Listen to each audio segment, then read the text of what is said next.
Hello, dear listeners, and welcome back to Book Summary 5, the 5-Minute Summary channel.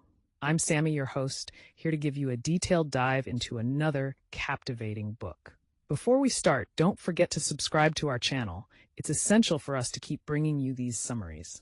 Plus, subscribing means you'll always be in the loop when a new book summary drops.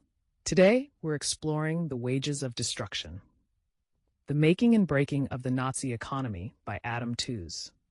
Published in 2006, this comprehensive work provides an in-depth analysis of the economic forces behind Nazi Germany and how they influenced the outcomes of World War II. Let's dive into the key concepts and insights from this book so you'll feel like you've read it cover to cover. Tooze begins by setting the stage in the early 1930s, a period of economic turmoil in Germany. The Great Depression had devastated the German economy, leading to massive unemployment and social unrest. Adolf Hitler and the Nazi Party capitalized on this instability, promising economic recovery and national rejuvenation. Upon coming to power in 1933, the Nazis implemented a series of radical economic policies aimed at revitalizing Germany and preparing it for war. A key focus of the Nazi economic strategy was rearmament. Hitler believed that military strength was essential for Germany's survival and future dominance. The regime invested heavily in rebuilding the military, which in turn stimulated industrial production and reduced unemployment. However, this rapid rearmament came at a significant cost, straining the country's financial resources and leading to substantial debt.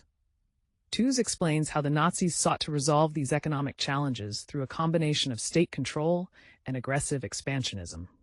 The regime implemented policies to control wages and prices and directed resources towards the war effort.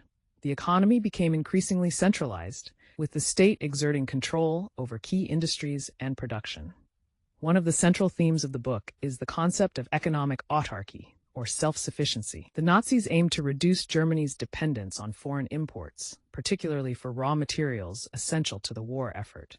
This policy led to the development of synthetic substitutes, such as synthetic rubber and fuel. Despite these efforts, Germany remained heavily reliant on imported resources, which became a critical vulnerability during the war. Tooze delves into the role of plunder and exploitation in the Nazi economic strategy.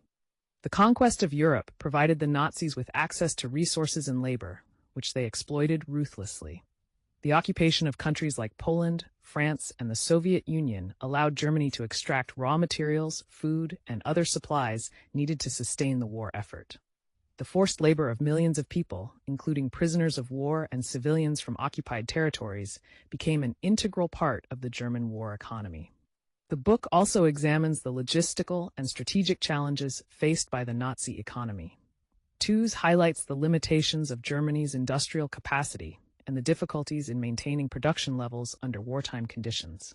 The Allied bombing campaigns targeted key industrial sites, severely disrupting production and transportation networks. Additionally, the German military's vast consumption of resources outstripped the country's production capabilities, leading to critical shortages. Tooze provides a detailed account of the economic decision-making within the Nazi leadership.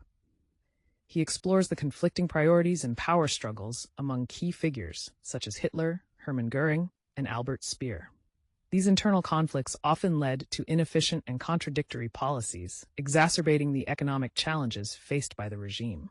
The turning point in the war and the Nazi economy came with the invasion of the Soviet Union in 1941. Operation Barbarossa stretched German resources to the limit, and the protracted conflict on the Eastern Front drained the economy. The failure to secure a quick victory and the immense human and material costs of the campaign marked the beginning of the end for Nazi Germany. Tooze concludes by analyzing the collapse of the Nazi economy in the final years of the war. As the Allies advanced on multiple fronts, Germany's industrial capacity was decimated and its transportation networks were crippled. The once formidable war machine ground to a halt, and the economy disintegrated under the combined pressures of military defeat and internal collapse.